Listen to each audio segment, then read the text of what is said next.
Diabetes adalah penyakit kronis ketika kadar gula darah terlalu tinggi, karena tubuh tidak cukup memproduksi insulin atau tidak mampu menggunakan insulin secara efektif. Diabetes memiliki beberapa jenis utama. Diabetes tipe 1 terjadi karena sistem imun menyerang sel pankreas. Tubuh hampir tidak menghasilkan insulin dan biasanya muncul sejak usia muda. Diabetes tipe 2 adalah jenis paling umum, disebabkan resistensi insulin dan erat kaitannya dengan pola hidup tidak sehat. Diabetes gestasional muncul saat kehamilan akibat perubahan hormon dan meningkatkan risiko diabetes di masa depan. Prediabetes adalah tahap awal ketika gula darah mulai naik, namun masih bisa dicegah. Gejala klasik diabetes dikenal sebagai 3P, sering buang air kecil, sering haus, dan sering lapar.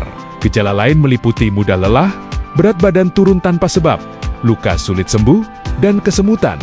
Pada diabetes tipe 1, gejala muncul cepat dan berat. Pada diabetes tipe 2, gejala sering samar atau tidak terasa di awal. Pada diabetes gestasional dan prediabetes, gejala sering tidak disadari. Untuk memastikan diabetes, diperlukan pemeriksaan gula darah. Ada beberapa macam pemeriksaan gula darah. Gula darah puasa GDP dilakukan setelah puasa 8-12 jam. Mudah dan murah. Cocok untuk screening awal, namun hanya menunjukkan kondisi sesaat. Gula darah sewaktu JDS dilakukan kapan saja, tanpa puasa. Praktis, tapi sangat dipengaruhi makanan terakhir. Gula darah 2 jam setelah makan JD2PP menilai respon tubuh terhadap gula lebih sensitif, tetapi kurang praktis. Tes toleransi glukosa oral TTGO adalah tes paling sensitif, terutama untuk diabetes gestasional, namun memerlukan waktu lama. HbA1c menggambarkan rata-rata gula darah 2-3 bulan terakhir, tidak perlu puasa dan paling stabil. Glukometer mandiri digunakan untuk pemantauan harian, namun tidak cukup untuk diagnosis. HbA1c adalah pemeriksaan terbaik sebagai acuan utama karena mencerminkan kondisi gula darah jangka panjang.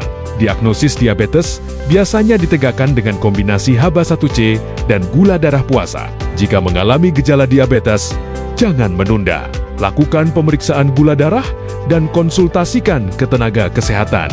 Diabetes dapat dikendalikan dengan pola makan seimbang, olahraga teratur, pengendalian berat badan, serta obat atau insulin sesuai anjuran medis. Deteksi dini adalah kunci. Semakin cepat diabetes dikenali, semakin besar peluang hidup sehat dan berkualitas.